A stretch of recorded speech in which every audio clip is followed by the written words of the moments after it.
유튜브를 단방에 떡상하는 방법이 있습니다. 멋진 정장을 차려입은 친구가 인생 플래닝에 리스크 관리를 하면서 자기 인생도 관리 못하면서 남의 인생을 관리한다는 그런 이야기를 최대한 자극적이고 설득력 있게 말을 하면은 그 영상을 단박에 떡상시킬 수 있습니다. 안녕하세요. 보험의 보상과 배상에 대한 지식을 누구나 쉽게 알아들을 수 있게 설명해주는 손해사용사 김손사입니다. 만나뵙게 돼서 반갑습니다. 보험 이야기 코너는 제가 보험업계에 있으면서 겪게 되는 많은 이야기들을 일반 시청자들에게 소개시켜주는 영상입니다. 오늘은 보험업계에 종사하는 보험 설계사와 관련된 이야기입니다. 유튜브를 단방에 떡상하는 방법이 있습니다. 멋진 정장을 차려입은 친구가 인생 플래닝에 리스크 관리를 하면서 자기 인생도 관리 못하면서 남의 인생을 관리한다는 그런 이야기를 최대한 자극적이고 설득력 있게 말을 하면은 그 영상을 단박에 떡상시킬 수 있습니다. 만약 저와 같이 보험 전문가가 얘기하면은 보다 더 설득력이 있겠죠. 제가 유튜브에서 두세 명을 보긴 했는데 직접 누군지 언급하진 않겠습니다. 다만 그들이 실제로 보험 설계사를 경험해봤을 확률이 굉장히 높고 전문적인 지식을 쌓기 전에 그만두었을 확률이 굉장히 높아 보입니다. 작게나마 보험 설계사 시험조차도 합격하지 못했을 확률이 아주 높아요. 그런데 말입니다. 우리나라에서 깔 수 없는 3명 중에 1명인 김연아가 보험 광고를 하고 있어요. 저도 개인적으로 아주 좋아하는 연예인인 한지민도 보험 광고를 하고 있죠. 설현이 한창 인기가 많았을 때 찍은 광고가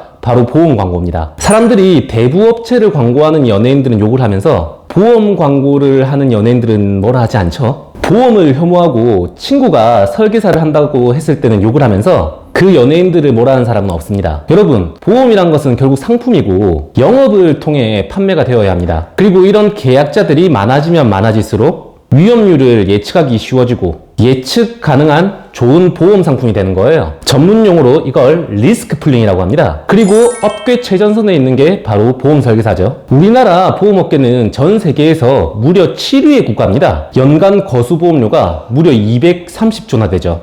이게 얼마나 큰 돈이냐면 우리나라 GDP가 2000조인데 10분의 1이나 되는 엄청난 규모입니다. 그리고 그 중에 60%가 친구들과 같은 설계사를 통해서 판매된 장기보험이에요. 보험회사가 설계사를 통해 판 보험으로 먹고 살았다는 거죠. 지금도 우리나라는 보험업계의 발전을 위해서 보험연구원에 세금을 들여서 보험 개발을 하고 있습니다. 그런데 설계사들 욕 엄청 먹죠. 대략 설계사들이 욕먹는 이유를 정리하면 이렇습니다. 첫 번째는 낮은 진입 장벽이에요. 한 달 이하로 공부해도 설계사 자격증 딸 수 있죠. 그러다 보니 아무래도 전문성이 떨어진다고 생각합니다. 두 번째는 피라미드 수익 구조예요. 우리나라는 방문 판매법에 따라 피라미드 사업을 규제하고 있습니다. 그럼에도 불구하고 보험은 합법적으로 이 구조를 가질 수 있어요. 피라미드 사업과 보험 사업은 국책적으로도 전혀 다른 사업인데 이 수익 구조 때문에 싸잡아 욕먹게 되죠. 세 번째는 판매 방식입니다. 친구가 보험 설계사가 되면은 여러분을 찾아오는 이유가 기본적으로 보험 영업이라는 게 지인 영업에 기반하고 있는 사업이라서 그렇습니다. 네 번째는 짧은 근속 연수예요. 이렇게 지인 영업으로부터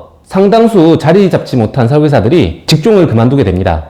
그렇지만 보험회사는 이미 지인 영업을 통해서 단물을 빨았으니 아쉬울 것이 없는 셈이죠. 보험 설계사는 보험회사라는 큰 조직 아래서 가장 아래에 위치하고 있습니다. 정책들을 정한 거는 결국 윗사람들이고 설계사들은 이 상품들을 판매하면서 지배를 받고 있는 구조예요. 제가 말한 이런 단점들을 극복하려고 많은 설계사들이 실제로 고군분투하고 있지만 이미 대중에게 박혀버린 나쁜 이미지는 개선하기가 쉽지 않았습니다. 그래서 보험 설계사들이 재무 설계사나 또는 파이낸셜 플래너, 파이낸셜 매니저 같은 용어를 쓰고 있는 거예요. 이미 대중에 대한 반감도 잘 알고 있다는 거죠. 그런데 많은 유튜버들이 여기에 기름을 붓고 있습니다. 해당 유튜버들의 영상을 보면 그들이 가진 전문성은 실제로 눈살을 찌푸릴 만한 것들이 굉장히 많습니다. 기껏해야 올리는 하급 예능 컨텐츠들이 대부분이죠. 우리나라 설계사 규모가 40만 명입니다. 이 많은 설계사들이 보험 금융을 돌아가게 하는 실질적인 기둥들이죠. 제가 아주 어릴 적에 저희 집을 찾아오던 설계사 아주머니가 한 분 있었습니다. 그 아주머니가 찾아올 때마다 저희 어머니는 저보고 방에 들어가 있으라고 하더라고요. 그런데 저는 문 뒤로 빼꼼히 늘 그 아주머니를 기다리고 있었어요. 오실 때마다 제가 좋아하는 장난감을 늘 사들고 왔거든요. 그리고 많은 시간이 흘러 제가 30대 초반이 되어서 큰 사고를 한번 겪었습니다. 그리고 그때 가입한 보험을 30이 넘어서야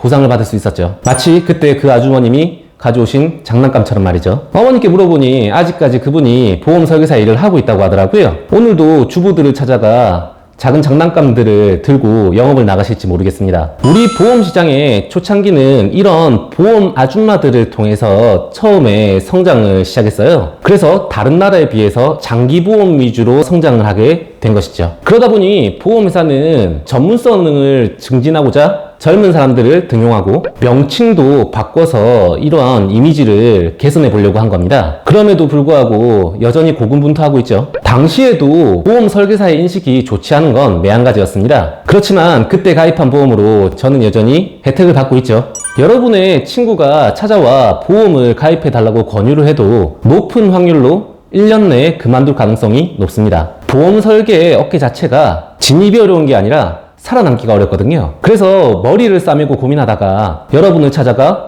보험 하나 가입해달라고 권유했을 가능성이 높습니다. 여러분에게 보험이 필요가 없을 수 있습니다. 그렇지만 그 친구 때문에 여러분이 정말 위험에 처했을 때 가입해둔 보험 하나로 온전히 보상받을지도 모르죠. 지금은 필요 없다고 거절하더라도 너무 지탄하거나 손가락질 하진 말아주십시오. 한창 코로나로 모든 업계가 힘든 시기에 그 옛날 보험 아줌마가 전해준 장난감처럼 불현듯 찾아올 선물이 기다려지는 하루네요. 이상 보상투브였습니다. 좋아요, 구독, 댓글, 알람은 저희 보상튜브에 큰 힘이 됩니다. 시청해주셔서 감사합니다.